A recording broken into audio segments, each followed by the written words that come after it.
இனிய ஆசிரியர் சொந்தங்களே, வணக்கங்க. தமிழ்நாடு டெட் எக்ஸாம் முடிஞ்சிருக்கிற நேரத்தில் ஆசிரியர்கள் மத்தியில் நிறைய குழப்பங்கள் இருக்கு அப்படிங்கிறது எங்களுக்கும் தெரியுது. என்னென்னு பார்த்தீங்கன்னா, மார்க் வந்து என்ன? எது எலிஜிபிலிட்டி மார்க்கு? மார்க்கை குறைக்க போறாங்களா? டெட்டோட மார்க்கை குறைக்க போறாங்களா? அப்படி குறைச்சா ஓசி பிரிவுக்கு என்ன? ஓபிசி, எம்பிசிக்கு என்ன? எஸ்சிக்கு என்னவா இருக்கும்? அப்படிங்கிற மாதிரியான நிறைய கொஷின்ஸ் வந்து மனசுல இருக்கு, ஆசிரியர்கள் மனசுல இருக்குன்னு எங்களால் தெரிஞ்சுக்க முடியுது. இதுல பாத்தீங்கன்னா, இதுல எது நடக்கும் அப்படின்ற விஷயத்த உங்களுக்கு கிளாரிஃபை பண்ண வேண்டியதும் எங்களுக்கு கடமையா இருக்கு. அப்படின்னு பார்க்கும்போது, இப்போ ஹைகோர்ட்ல தமிழ்நாடு ஹைகோர்ட் நம்ம மதுரை பிரான்ச்சை பொறுத்த வரைக்கும் அங்க இருக்கிற கேஸ் என்ன சொல்லுதுன்னா, ஜென்ரல் பீப்புள் அட் மீன்ஸ் ஓசிக்கு தான் மதிப்பெண் குறைக்கப்படாம இருக்கு. போன வருஷம் போட்ட ஆர்டர் நம்பர் 23 படி எம்பிசி, ஓபிசி பிளஸ் எஸ்சிக்கு மார்க்கை குறைச்சிட்டாங்க, எலிஜிபிலிட்டி மார்க்கை டெட்டோட. ஆனால் ஓசி ஜென்ரலுக்கு குறைக்கல. ஸோ அதுக்கான போட்ட கேஸ்ல அவங்களுக்கு மார்க் குறைப்பது சம்பந்தமா கொள்கை முடிவு எடுக்கிறோம்னு சொல்லி தமிழ்நாடு கவர்மெண்ட் சொல்லியிருக்கிறதுனால நிச்சயமா அவங்களுக்கு ஒரு மதிப்பெண் குறைப்பு இருக்குன்னு நம்ம புரிஞ்சுக்க முடியுது.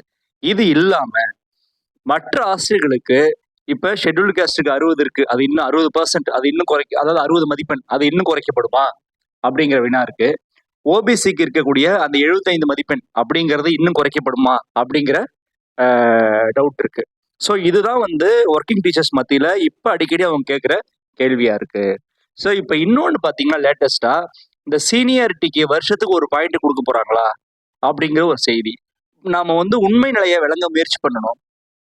டெட் எக்ஸாம்ன்றது வேற, இந்த எலிஜிபிலிட்டி மார்க் அதாவது எக்ஸ்பீரியன்ஸுக்கு ஒரு பாயிண்ட் கேட்கறதெல்லாம் வேறங்க. இப்ப டெட் எக்ஸாம்ல எடுத்த மார்க் வந்து எத்தனை % எலிஜிபிள்னு தமிழ்நாடு கவர்மெண்ட் அறிவிக்குதோ அந்த மார்க் தானே அதுக்கான எலிஜிபிலிட்டி மார்க். நீங்க அதுல கொண்டு போய் எக்ஸ்பீரியன்ஸ்ல இயர்லி ஒரு மார்க்கு, பிஜி யூஜி படிச்சிருக்கேன்னா அதுக்கு ஒரு மார்க்கு, இதை சேர்த்து டெட் எக்ஸாம் மார்க் கூட ஆட் பண்ணி கூட்டி இவங்க பாஸ் மார்க் வந்துட்டாங்கன்னு சொல்றதெல்லாம் கிடையாதுங்க. அப்படிலாம் பண்ண முடியாதுங்க. அதை நீங்க தெளிவா வழங்கிக்கணும். தமிழ்நாடு கவர்மெண்ட் இப்ப அதிகபட்சமா பீகார்ல 40% வரைக்கும் கொடுக்குறாங்க. 40% வரைக்கும் மார்க் எடுத்தாலே வந்து பாஸ் அப்படின்னு சொல்றாங்க. நாம அந்த அளவுக்கு மேபி போக முடியும் ஆல்ரெடி ஒரு ஸ்டேட்ல. இன்னொன்று வந்து அதை தாண்டிலாம் கீழே இறக்க முடியாதுங்க டெட் மார்க்கை பொறுத்த வரைக்கும். இது வந்து அரசாங்கம் கொள்கை முடிவு தாங்க எடுக்கணும். ஸோ நீங்க வந்து எக்ஸ்பீரியன்ஸ்க்காகவும் படிச்ச படிப்புக்காகவும் வருஷத்துக்கு ஒரு மார்க் கொடுப்பாங்க, அது டெட் மார்க்கு கூட சேர்த்து நமக்கு பாஸ் அறிவிப்பாங்க அப்படின்னு நீங்க யாரும் எதிர்பார்க்காதீங்க. அது மாதிரி நடக்க வாய்ப்பு இல்லை. ஆனால் எக்ஸ்பீரியன்ஸ் டீச்சரோட மெரிட்டுக்கு நீங்க என்ன பண்ண போறீங்க அப்படின்னு ஹைகோர்ட்ல இருந்து தமிழ்நாடு கவர்மெண்ட் ஒரு கேள்வி கேட்டிருக்கிறாங்க. அதுக்கு தமிழ்நாடு கவர்மெண்ட் என்ன பதில் கொடுக்க போறாங்கன்னு நமக்கு தெரியாது. ஆனால் டெட் மார்க்கு கூட சேர்த்து எக்ஸ்பீரியன்ஸுக்கு வருஷத்துக்கு ஒரு மார்க்குன்னு சேர்த்து எலிஜிபிள் மார்க்கை கொண்டு வந்து நம்மளை நிப்பாட்டுவாங்க. ஓபிசினா 75 கொண்டு வந்து நிப்பாட்டு நம்மளை பாஸ் பண்ணிடுவாங்க, எஸ்சினா 60 கொண்டு வந்து நம்மளை பாஸ் பண்ணுவாங்க அப்படிலாம் நீங்க எதிர்பார்க்காதீங்க. அது வேணும்னு நினைக்கிறேன். ஏன்னா நம்ம வந்து கொஞ்சம் ரேஷனலா திங்க் பண்ணோம் அப்படின்னு பாத்தீங்கன்னா, டெட் இஸ் ஒரு எலிஜிபிலிட்டி எக்ஸாம். அது கூட அதுல என்ன மார்க் எடுக்கிறோமோ அது அந்த மார்க், அவ்வளவுதான். இது கூட மற்ற மார்க்லாம் சேர்த்து கொடுக்க முடியாதுங்க. அதை மாதிரி நமக்கு வந்து ஆர்டிஐ சட்டம் 2009 டெட் எக்ஸாம் அப்படி அவங்க ஃப்ரேம் பண்ணல. டெட்ல எடுக்கிற மார்க் தனி, எக்ஸ்பீரியன்ஸ்க்குலாம் ஏதாவது பண்றாங்கன்னா தமிழ்நாடோட கொள்கை முடிவு, ரைட்டா? பட் நம்ம வந்து அதிகபட்சம் பீகார்ல ரெடியூஸ் பண்ணியிருக்கிற மாதிரி 40% அளவு குறைக்க முடியுமே தவிர, ஆனா இதுல எல்லாருக்கும் சேர்த்து 60 மார்க் கொடுங்க. இப்போ வந்து தமிழ்நாட்டுல ஷெட்யூல் காஸ்டுக்கு 60 மார்க் எடுத்தா போதும் அவங்களுக்கு பாஸ்ன்னு இருக்கு, 150க்கு 60 போதும்னு இருக்கு இல்லையா?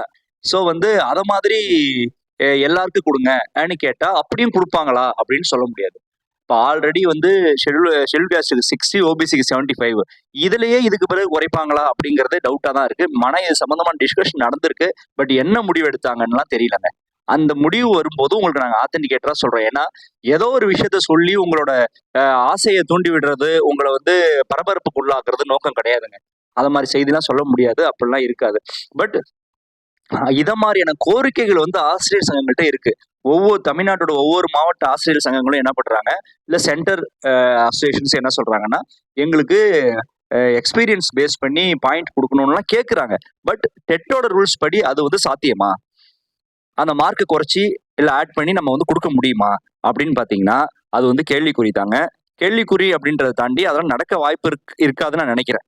ஓகேவா? ஸோ தொடர்ந்து வந்து இப்போதைக்கு உள்ளபடி பார்த்தா ஜென்ரலுக்கு மதிப்பெண் குறைக்க, ஓசிக்கு மதிப்பெண் குறைக்க வாய்ப்பு இருக்கு. ஓசிக்கு குறைச்சிட்டாங்கன்னா அவங்களுக்கும் 90 to 82 வரலாம். ஆல்ரெடி இருக்கிற மாதிரி நம்ம ரூல் 23 படி ஓபிசிக்கு வந்து 75, எஸ்சிக்கு 60, இதுல எந்த மாற்றமும் வராதுன்னு நான் நினைக்கிறேன். ஸோ இதுலயும் மதிப்பெண் குறைப்பாங்கன்னா அது ஆசிரியர்களுக்கு ஒரு மிகச்சிறந்த நல்ல விஷயமா இருக்கும். அத மாதிரி ஒரு செய்தி கசிவு இருந்தா கூட நான் உங்களுக்கு தகவலா சொல்றேன்.